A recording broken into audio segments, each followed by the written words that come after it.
Ya, selamat siang teman-teman. Gimana kabarnya? Ya, semoga kita sehat selalu dan tetap semangat menjalani hari-hari ini, terutama di siang hari ini hingga ke depannya gitu.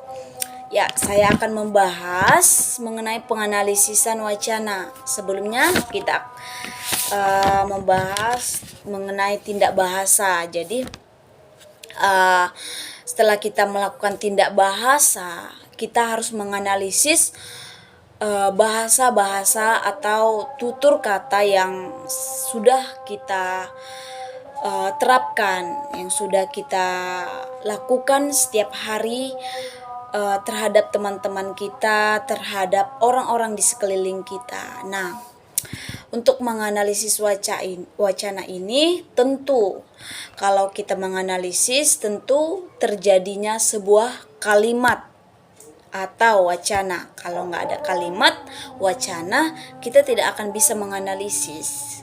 Ya, jadi seperti kita katakan di atas, dengan mempertimbangkan segala faktor-faktor non-linguistik tersebut, maka dengan sendirinya penganalisisannya harus mempertimbangkan hal-hal faktor-faktor yang ada di sini, seperti faktor-faktor kondisi, situasi pembicara, pendengar, topik pembicaraan dan lain-lainnya mestilah kita analisis. Jadi menganalisis wacana ini bukan sekedar wacananya saja, tetapi kita harus menganalisis dari faktor kondisi, situasi, pembicara, pendengar, dan apa sih topik pembicaraan yang dilakukan orang tersebut gitu. Jadi dengan demikian kita bisa menarik kesimpulan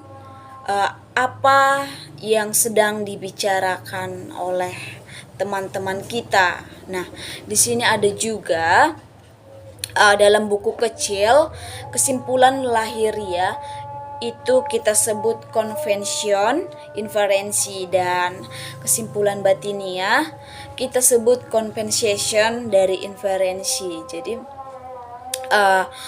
oleh sebab itu faktor-faktor tersebut lebih dahulu, karena kemungkinan saja sebuah tuturan atau sebuah kalimat yang kita ucapkan akan berbeda artinya bila salah satu faktor konteks itu berbeda. Jadi tidak semua kalimat itu memiliki arti yang sama, tetapi kita lihat dalam konteks apa dia sedang berwacana ataupun berdiskusi gitu. Jadi umpamanya bila situasinya atau topik pembicaraannya berbeda, inilah perumpamaannya, maka mungkin saja atau topik pembicaraannya berbeda gitu. Jadi kita harus benar-benar mengamati dan meneliti hal-hal ini dan menganalisis dari wacana tersebut gitu. Nah, analisis wacana ini adalah ilmu baru yang muncul beberapa puluh tahun belakangan ini. Nah, banyak aliran-aliran linguistik selama ini yang membatasi dalam menganalisis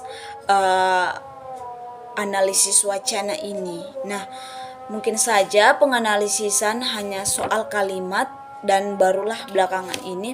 Nah, tahun yang lalunya lagi, mungkin analisis wacana ini hanya menganalisis kalimatnya saja. Namun dari perkembangan zaman ini mulai maju, muncullah menganalisis wacana itu dari faktor-faktor yang tadi, kondisi, situasi, pembicara, pendengar, dan topik pembahasannya apa. Jadi